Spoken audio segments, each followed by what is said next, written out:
Today, I got a chance to sit down and talk to Adam Fox of Canard Vineyards.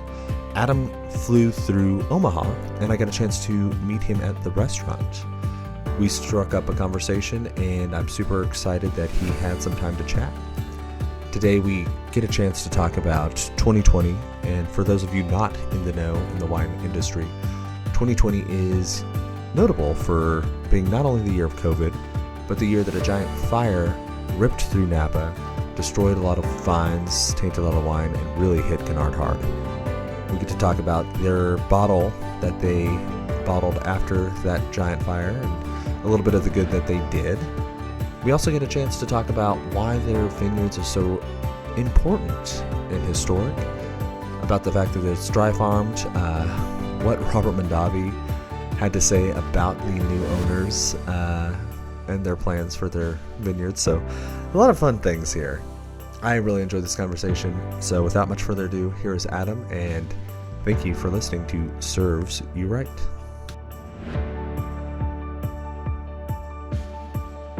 How's Napa going? Actually, it's going really well. We're having kind of an ideal growing season.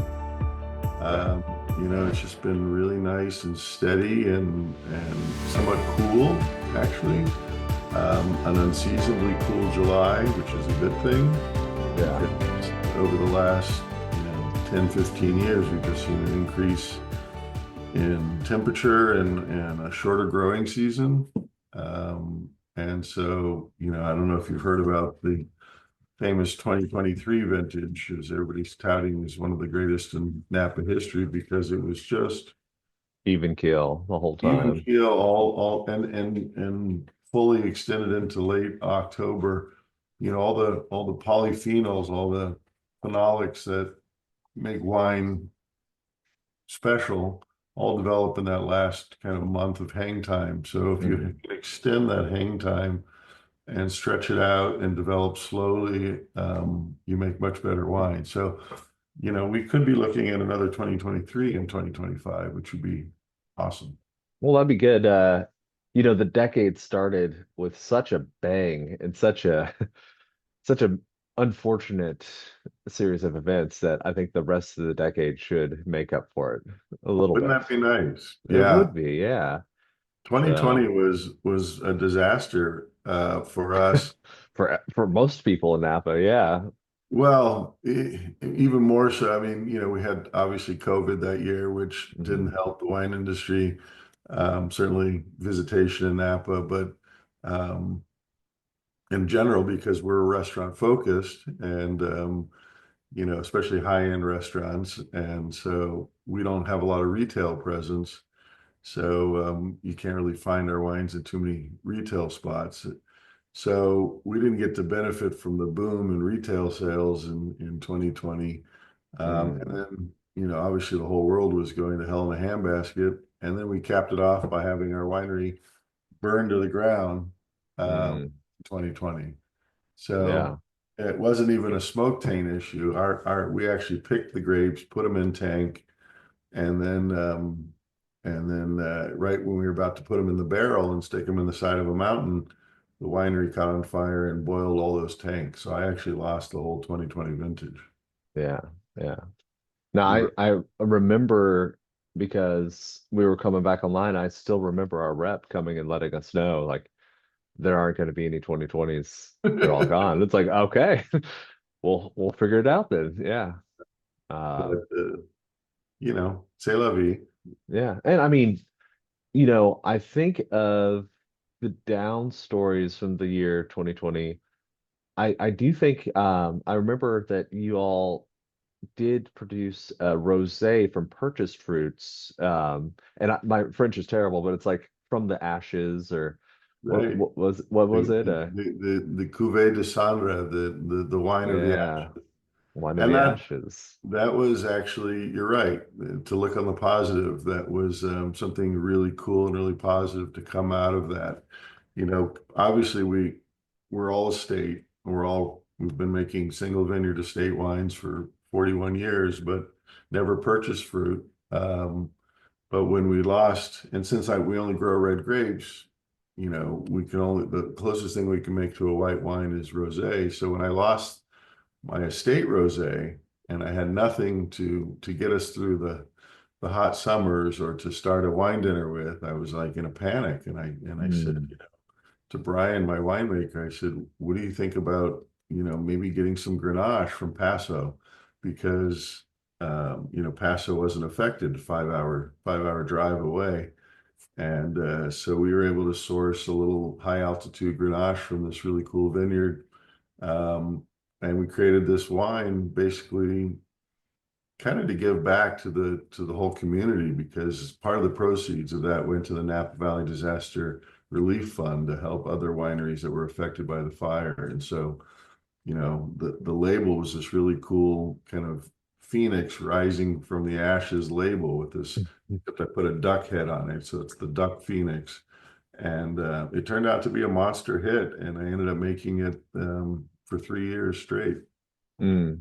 That's awesome. So we just kind of jumped in and started talking about wine and Yeah, ducks and Adam, who are you and why was I so interested to talk to you today? it's a very good question. Why were you? Yeah. Um, Well, I talk to a lot of people about wine all the time, so that probably give you some clues. Yeah. that's fair enough. Yeah, I'm the managing director, managing partner of Canard Vineyard in Napa Valley.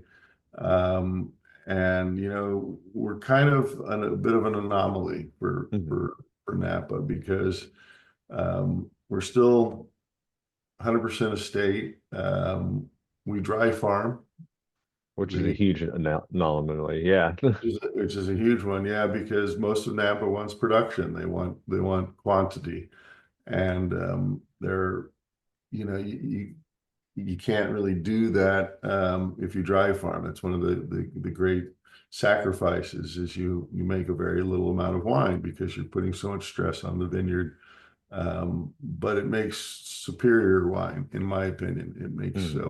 very terroir-driven wines that show a sense of place and an identity. And we just can't make a lot of it. You go to Bordeaux, it's dry farm. Burgundy, dry farm. Barolo, dry farm. Uh, Mm. Some California likes to.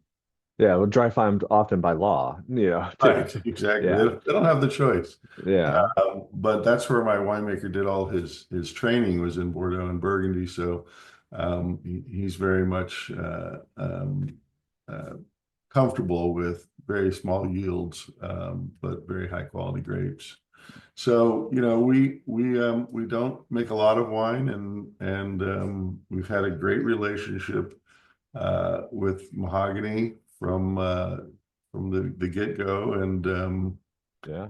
And I just recently visited Omaha again, and I hadn't been there in several years, and it totally got me really jazzed up about spending more time in Nebraska. I mean, we had such a great trip. The wines are so well received. I'm going to get back there at least a couple times a year. Awesome. Yeah, well, we'll have to talk wine dinner too when you're back. I think that'd be perfect. No, I was super happy to have you there. You happened to come when I was in the kitchen, if I remember. So I had to come out in my kitchen scrubs to say hi, but it was still worth it. No, I would say that Canard is also a outlier in Napa in the sense that a lot of Napa is a lot of flash and a lot of show. I don't get that sense. Even when I visited Napa, you see all these tasting rooms and big things, and I feel like Canard is just kind of under the radar and more of a little gem that's hidden in the rough there. We have been, we've been around 1984 first vintage, Mm, but we only recently opened to the public for tastings. We're pretty old school, right? It's a house built in 1859. By one of the founding fathers of Napa Valley. His name was Reason P. Tucker, and Tucker was an early settler. And there's all these historical markers all around Napa about Tucker, mhm, Tucker Road, Tucker Summit, Tucker Farm Center. But his real claim to fame was he was the guy that rescued the Donner Party. mhm, The pioneers that got trapped up in the mountains, only surviving this long winter on the way to the gold rush by eating the ones that didn't make it. So there's this frontier cannibalism. And Tucker went up and found them and led them out of the wilderness. And so the Spanish general of California, General Vallejo, gave him a land grant of the North End and Napa Valley as a reward for this heroic deed. And he built a little farmhouse in 1859 and planted grapes, and that's Canard Vineyard. Um, so we have this great old history and pedigree in the valley, but we haven't really been open to doing tastings until just recently. And it's old school. Rich is 83 years old, and he's still on his tractor going up and down every row and tilling in the cover crop. And you just don't see that anymore. I mean, Mhm. unfortunately, so much of Napa is corporately owned. Mhm. Um, the names that put it on the map, Mondavi and Phelps and Rombauer and Schrader and Schaefer and Frank family. I mean, I can go on and on Heights. They're Mhm. all owned by big companies now. And so they're not the family owned namesakes that are on the label. And so we're trying to hold on to what Napa used to be, which is farmers and winemakers. Sure, sure. Yeah. But most of the labels would like make you believe that it is an estate-owned small production, but you go there and you start digging into any of them and you can see the truth, yeah, pretty quickly. So, Yeah, they want to keep the facade up that it's a small family vineyard, but it's owned by some multinational company that's publicly traded on the New York Stock Exchange. yeah, every time. Yeah. Now so you didn't always work in Canard. You actually came from that other side, if I understand correctly. I couldn't find out where in Napa you were working before Canard. Maybe you don't want to mention him, so but No, I actually, my first job in the wine business was for an Italian wine importer. I've actually never worked in Napa for another winery. oh really? Maybe I misunderstood. Yeah. Yeah, Or I've had many careers. My first career was in the film industry in Hollywood. mm, I went to film school and then worked in the movie business for a while. And then I got pretty fed up with that and moved to New York City and became an architect and a builder. And I built houses for 15 years. And okay. I got Yeah. pretty bored of that. I have attention deficit syndrome, so I change my career every 15 years. Got it. Um, and then I moved to the Bay Area and was absolutely fascinated by Italian wines because, Italy has 600 different regional grapes. We're playing with like 10 or 12 in Napa Valley, If that, yeah. and most of them are French. And so, when you start digging into the regional grapes of Italy, it's just fascinating. So I actually had a friend who was working for an Italian wine importer, and I said to the guy, would you give me a job? I really want to learn about Italian wines. And he said, what do you know about the wine business? And I said, absolutely nothing, but don't even pay me. Just give me a business card, and if I make a sale, you can pay me a commission. And sure enough, we hit it off, and I kind of jumped into Italian wines. Mm, And that was my first and really only job in the wine business until I met Rich, uh, mm, who invited me onto the property, and I tasted his wines and was absolutely just taken by the authenticity, the quality, mm, the price. I mean,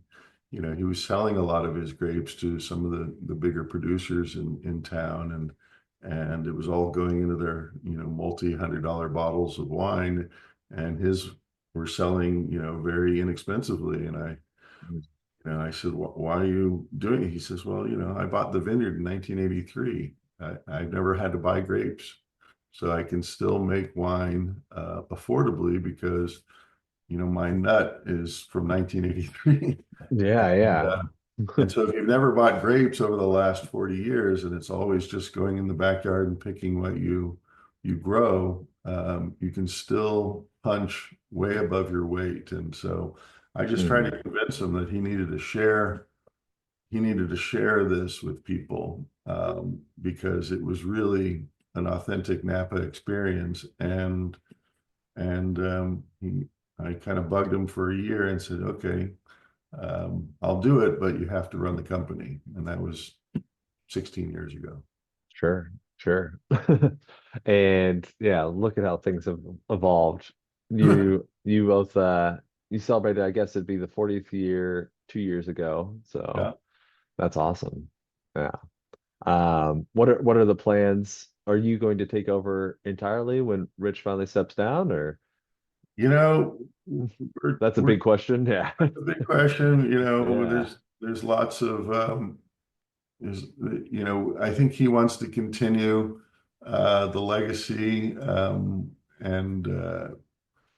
his son will probably take over as the grower. I mean, Okay. that's kind of because Rich is the farmer. I mean, that's his kind of role, is he's in charge of producing the best grapes possible. Hmm. Brian, our winemaker, converts them into wine, and then I do everything that isn't those two things. So Sure. we work together, and should Rich decide to retire, which I actually pulled him out of retirement to start this 16 years ago. Um, he he will probably, either his wife or his son will take over as the producer of the grapes, Mm, uh, and hopefully we'll continue to be able to host people at the vineyard. sure, sure. Well, okay. So looking at Canard itself, so you have the estate cab, but then I wanted to dig in the rest of the line. You have some of the more interesting names I've encountered. Like I know the Rescuer is a reference to the Donner Party, Adam's Right. Blend, which when I looking into it, the Adam, that's not you. This is It was originally created by Rich's yeah. son, Adam. Yeah. I just kind of assumed when we first met. I don't think I even asked you. It's So it's been a nice coincidence because it makes it yeah, it makes it a little confusing, but it's a nice namesake to carry on. Yeah, that was a Rich's son's uh, project. It was you know Rich and Brian. This is before I even got involved with Canard. You know, uh, we're working on Throwback, which is one of our Bordeaux blends. mm, It's a left bank style Bordeaux blend, heavy in Cabernet, but a little bit of Merlot, a little bit of Cab Franc. And the two of them were doing blending trials, and Adam was there, kind of in the background. And they're there with a graduated cylinder, and they're adding 2% of Cab Franc and 4% of Merlot. And then Adam comes over and takes about 90% Cab Franc and a touch of Merlot and a touch of Cab Sauv and says, "Hey, try this." And and Rich and Brian kind of said, "Cab Franc as the driver in a blend from Napa Valley." I said, "That's kind of unheard of." Uh, and they kind of swished it around their glass, and then they tasted it, and they're like, "Hey, that's pretty darn good." And they just kind of set it aside and continued to work on Throwback. And then if you're enjoying this so far, please take a moment, hit like, subscribe, leave a comment, or share with a friend that you know would get value from this as well. All right, back to the podcast. then they just kind of kept coming back to it throughout the afternoon. And then Rich got this idea. He says, "Well, Adam's 21st birthday is coming up in a couple of years." He's like 19 years old when he came up with this blend.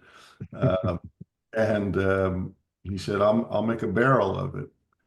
And it was just going to be a one-off, and they call it Adam's Blend. And it was going to be, 24 cases of wine, one barrel of juice. and he would give it to him for his 21st birthday in a couple of years after it kind of settled down in the cellar. And just on a lark, right before he gave it to him for his birthday, he sent a couple bottles down to the Los Angeles International Wine and Spirits Competition, and it came back, double gold medal, best in show, and it was, kind of off to the races after that.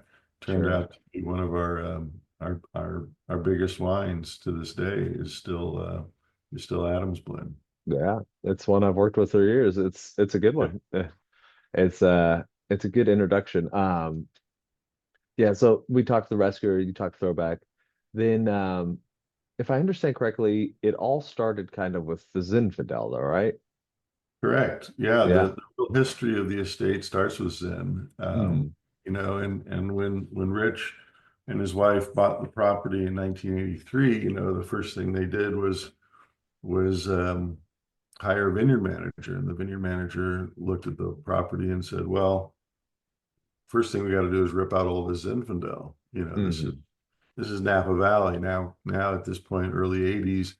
Cabernet was already king. It was the Judgment of Paris was just a few years earlier, and it was kind of off to the races with competing with Bordeaux, and so everyone wanted to plant Bordeaux varietals, Cab Franc, Merlot, Petit Verdot, Malbec, etc. So everybody was ripping out the Zin, which was, a big part of what Napa Valley was producing at the time.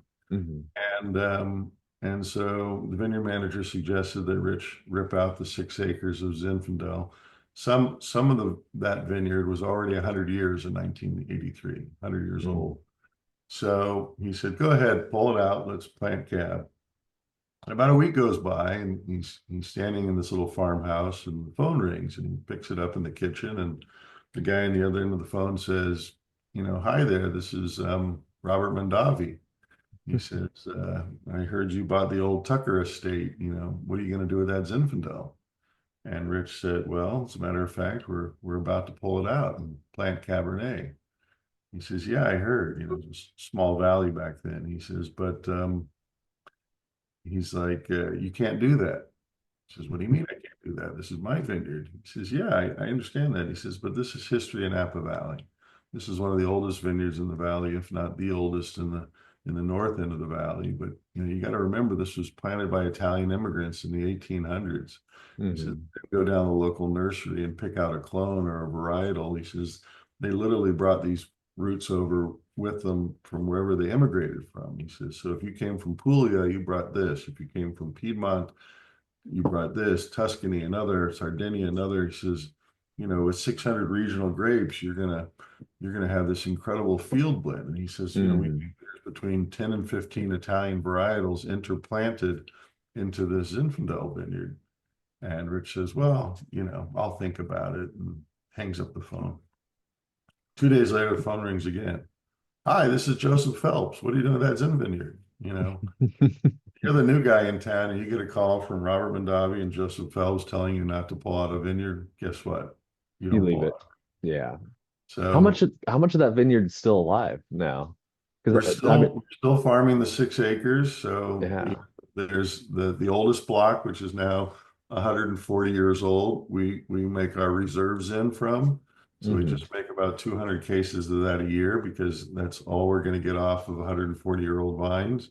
Yeah. So it doesn't produce a lot. I mean, it doesn't make any financial sense to make either one of our Zins from an economic standpoint. But sometimes, it's not about the economics or the finances. It's about having something that is a heritage vineyard Mm. that is history of the valley and produces just an exceptional bottle of wine. It'd have to be $600 or $700 a bottle just to pay for the farming Yeah.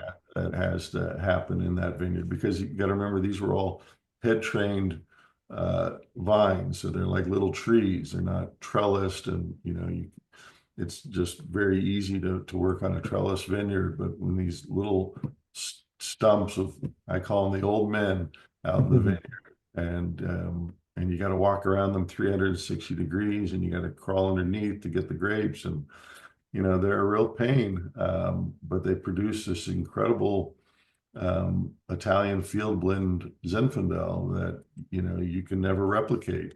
Uh, Mhm. Not only the field blend, but the age of the vines. So there's the 140-year-old block, then there's about 110 and a 100-year-old block. And we probably make 500 cases of wine off 6 acres. Yeah, that's wild. For the listener who's never had a chance to go work a vineyard, production from one of those 140-year-old or 100 even year old vines versus like a 10-year-old, like how much would you expect to get from one or the other? Well, let's just say if you planted Zinfandel and you trellised it and you irrigated it, you'd probably get, 6 to 8 tons an acre. Okay, The 140-year-old block gives us half a ton an acre. I mean, it's a there you huge go. Yeah. sacrifice. Um, it's not a lot, but Rich kind Mm, of made a promise to Phelps and Mondavi never to pull it out, and our Zin is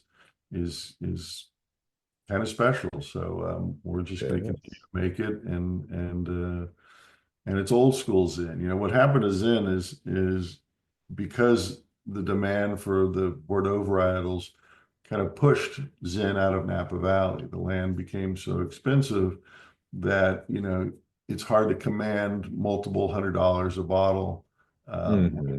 to a Napa Valley with a bat of an eye. And so it got pushed out to places like Lodi and Paso Robles Hmm. and Dry Creek and Sonoma and other places. Well, what separates Napa from most of the growing regions in the United States is our diurnal shift. We have this incredible um, temperature change throughout the day that gives the wines balance, right? So if it's just about heat, they'd be making incredible wines in Texas. They're Which making they're making some, yeah. they're Yeah. making some huge But improvements, about once every 5 years they all die, I think. Something like that. but Yeah. it's hot during the day, and at night it's still pretty hot. Well, Yeah. it could be 100 degrees in Calistoga today, and by 2 o'clock in the morning tonight it'll be 40 degrees. No, So yeah. the 60-degree shift in temperature, and that puts the acidity back into the grapes. That gives the grapes the acid that creates more balanced wines. Because if it's just about ripeness, all that ripeness converts to alcohol, right? So Hmm. higher sugar contents in grapes means higher alcohol in wine.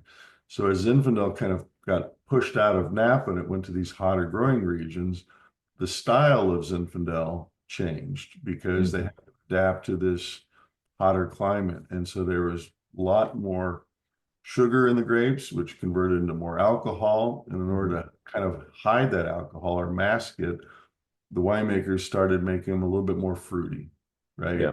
Um, You got these flabby fruit bomb explosions all over yeah. yeah, high alcohol, lots of fruit, just and my winemaker calls them, they're a little slutty. Uh, No, yeah. That's a I'd go with that.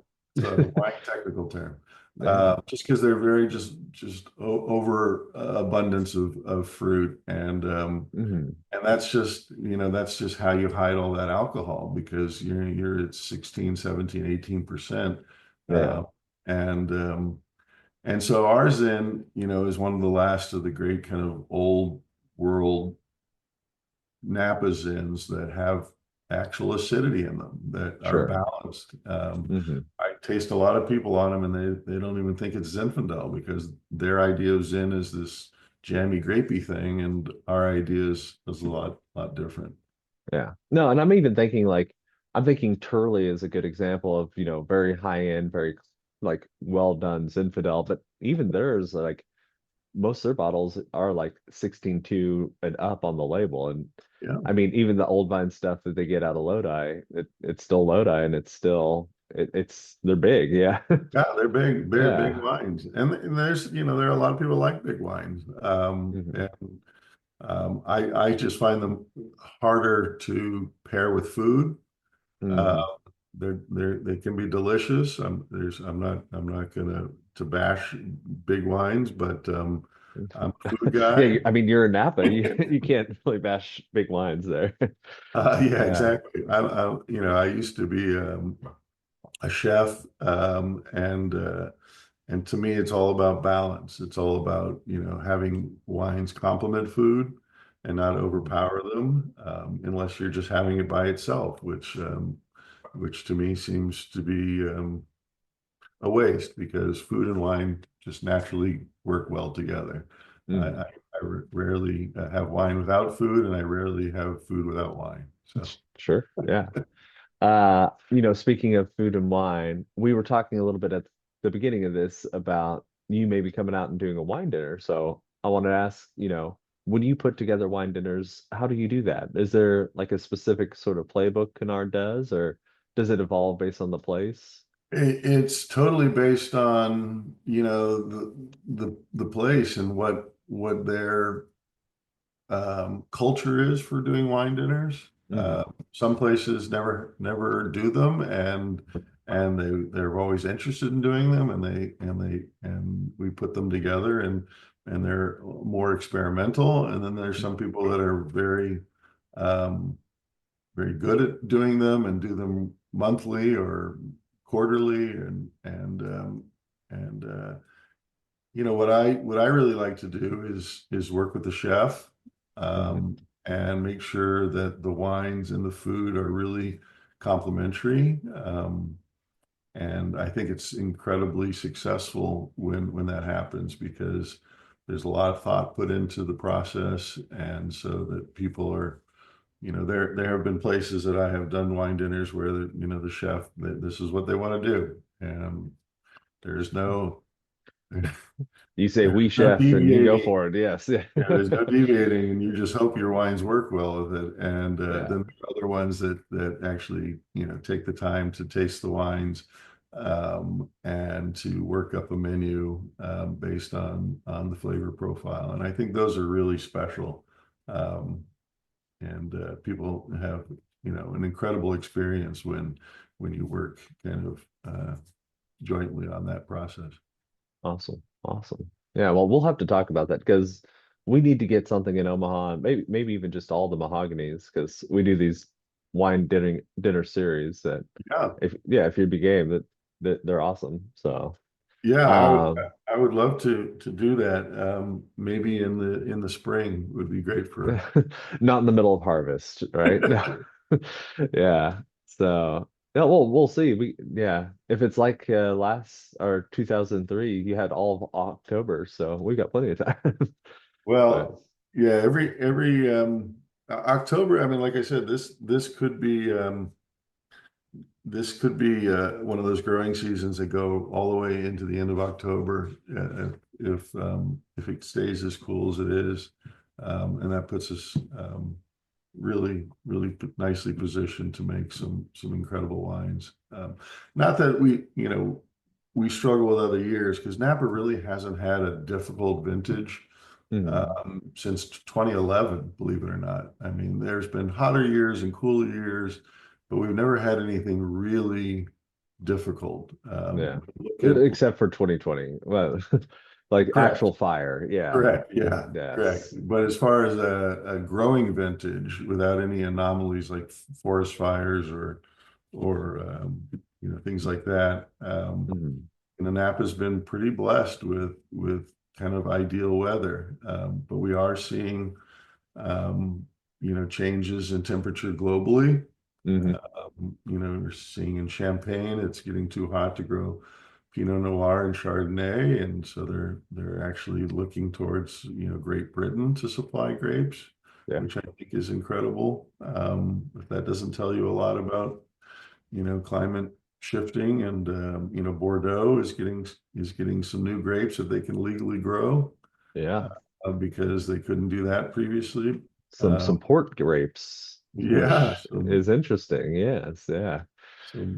some Spanish and Portuguese varietals. I mean, they're all up in arms. Like, we're not going to Mhm. grow those here. And you're like, well, you might want to You might because you might have to, yeah. it may be too Wow. hot to grow Cabernet anymore. So we're all trying to adapt to the weather changes, and I know um, you know UC Davis is working on some varietals that are more heat resistant, and so there's a lot in the works in the future of Napa Valley. I was just joking with someone yesterday at a tasting. I'm like, who knows, 20 years from now, Napa could be known for its Tempranillo instead of Cabernet. Yeah, they could. I was gonna end this off by asking what's in the works, what's coming up for Canard? Is it a Canard Tempranillo blend on the works, or any new blends being showcased? Or Yeah, we do. We like to, tinker, and we're not set in stone. We've had our very successful, Bordeaux blend collection, Throwback Adams Rescuer, which is an homage to Brian's time in Bordeaux. So it's a left bank wine, it's a white right bank wine, and then Adams blend kind of bridges the left and right bank with being Mhm. Cab Franc heavy. Um, we make total of four different Cabernets. So our estate Cabernet, our reserve Cabernet, throwback is ultimately a Cabernet, but since it's not 100%, I don't put it on the label. I actually Mm, believe in total transparency and truth in labeling. And so even if it has 10% of something else in it, or 1% of anything else in it, it doesn't get the varietal on the label. So okay. throwback is a cab. It 100% qualifies as a cab. I could put it on the label all day long legally, Yeah, you but only need 75%. So yeah, exactly. yeah. And so all of our blends are always dominant in one varietal, and then the other two are kind of the supporting cast. Because, Cabernet on its own is tricky because it's got a big front and it's got a big finish, but there's a big hole in the mid palate. And so, Hmm. you know, Merlot and Cab Franc really do a nice job filling that mid palate. So I think you actually make more complex wines by blending grapes because every grape has a deficiency, and that other grapes kind of fill Hmm. those gaps. So that's why we do these three blends is, like the Rescuer is mostly Merlot, but Merlot also has a problem. Doesn't have enough tannin and structure in it, which is why it's so Hmm. soft and approachable. So by punching in a little Cab and Cab Franc actually gives that Merlot this backbone that it really needs. So we have those three blends. We have the Estate Cab, the Reserve Cab, Throwback, that's three. And then our flagship cab is called Alluvia, and Hmm. it's something we don't distribute. It's only available at the winery because we only make 4 barrels of it a year. And Yeah, it's which is not a lot of wine. Yeah. not a lot of wine. It's 94 cases of wine. Yeah. Um, but that's restricted because it comes from just a handful of rows that fall within a total different soil type that we identified about 10 years ago. Actually, there was a geologist that identified it for us. And we always wondered why the top of our cab vineyard produced the most incredible grapes. And then he says, well, you've got this alluvial soil deposit that's running through just a handful of rows of your cab. And I said, what the hell's an alluvial soil deposit? He said, well, it's this incredible, high mineral deposit that has washed down from the mountain range behind you onto the valley floor, and it kind of fans off into the top of your cab vineyard. He says that's the best soil you can grow Cabernet in the world. It's Mm. like the most ideal situation. And so we started isolating a handful of rows of that vineyard and making 4 barrels of wine that just come from those few rows. And it's really a study in the geology of the property because even though we're just 26 acres, we have 5 different soil types. So Hmm. it gives us this ability to really emulate Bordeaux, like left and right bank, because we have high clay soils where we do our Merlot and Cab Franc, and then our gravelly, loamy, sandy soils is where all our Cabernet comes from. So we do have this little mini Bordeaux region right in Calistoga. No, and that's also, I mean, if those of you listening, if you've never been to Napa, it is mind blowing when you walk through these vineyards and you talk to the wine growers and the wine producers, just the diversity of soil you'll encounter going a couple steps sometimes. Oh, Yeah, it's really wild. The mountains, the geology, all that activity, you see a lot. and that's what terroir is, right? Mm, Terroir is soil, it's elevation, it's which direction the vineyards are facing, it's mm, slope, um, it's what separates 500 wineries all making Cabernet yeah, in Napa and why they all taste different. Some of them are starting to taste a lot like the same, but that's another story. another hour there. Yeah.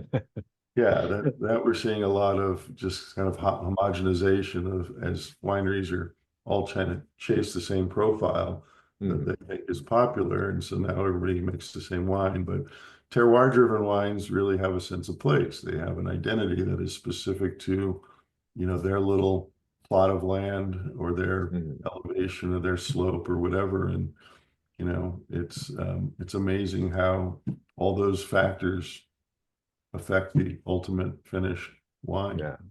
No, and they have a sense of authenticity too. They speak to you can't fake them. You can't fake a 140-year vine. So yes, that's hard to do. And Adam, the listener at home, where should we go and find out a little bit more about Canard Vineyards? I guess our website is the only really area that we have any information on. Sure. And that's just canardvineyard.com. But we're kind of under the radar. We like to keep it that way because it's just it's just a small little vineyard. And but I think that's kind of what people are looking for these days. I mean, I think Mhm. we all are getting pretty tired of you know this kind of mass-produced wine that is heavily manipulated.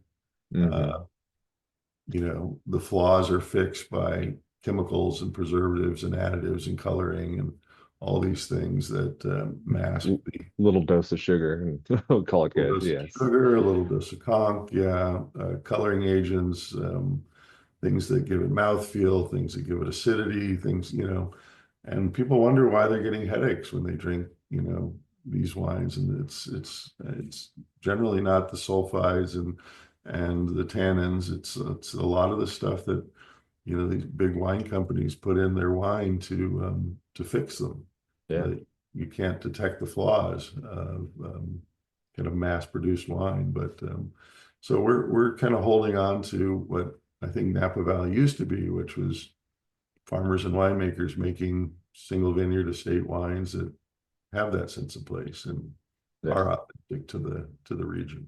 Now, you touched on this earlier. Can someone find Canard in some retail locations, or is it all restaurant? Our focus has always been restaurants just Yeah. because of our production. Uh, Hmm. Now, I'm not opposed to retailers carrying the wine. Um, we just try to stay away from big box stores. Sure. Yeah. There are a So, couple of so really maybe beautiful. try your mom and pop store in your local neighborhood, see if they can't get their hands on some, or Yeah, I mean, certainly, uh, you know, um, really beautifully curated wine shops, which Mhm. in themselves are kind of becoming a thing of the past.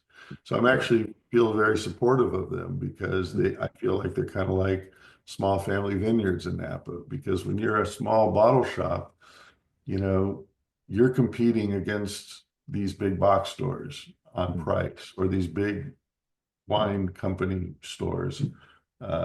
And you have to, in order to compete with those guys, you have to really curate an incredible list of wines and bring in stuff that maybe is super hard to find, or maybe this is allocated, or unique and isn't this grocery store brands that a lot of the bigger box stores carry.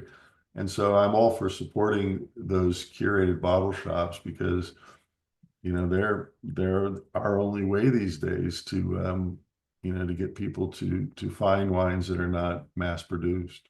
Sure. Yeah, I guess too, if you can't find it in a small mom and pop curated wine store, you may just have to go have a delicious dinner and have a bottle. So And we'll there's we'll nothing wrong see. with that. That's Yeah, like I said. That's what we want. We want to have food and wine together, and they interact in a way that it elevates the wine because you're pairing it with something in your mouth, and it just interacts and makes the wine taste better, and I think it makes the food taste better. agreed. Well, Adam, I actually do have to say goodbye. I've got to go and get ready for work and actually try to sell some of your wine. So yeah. Yeah, good deal. Hey, thanks for coming on and giving us a chat and letting us ask a couple of questions about Canard. Yeah, well, thank you for having me, and I will be back in Nebraska soon. Awesome. So let's get a wine dinner again. Let's do it. All right, that's the end of the show. Thank you for listening to Serves You Right. My name is Andrew. If you have not, please hit like, subscribe, send to a friend. The more listeners we get, the more subscribers, the more cool guests we can get, and the more cool things we can do. All right, that's it. Episodes of this podcast come out every Tuesday and Thursday, and we'll see you soon. Thanks.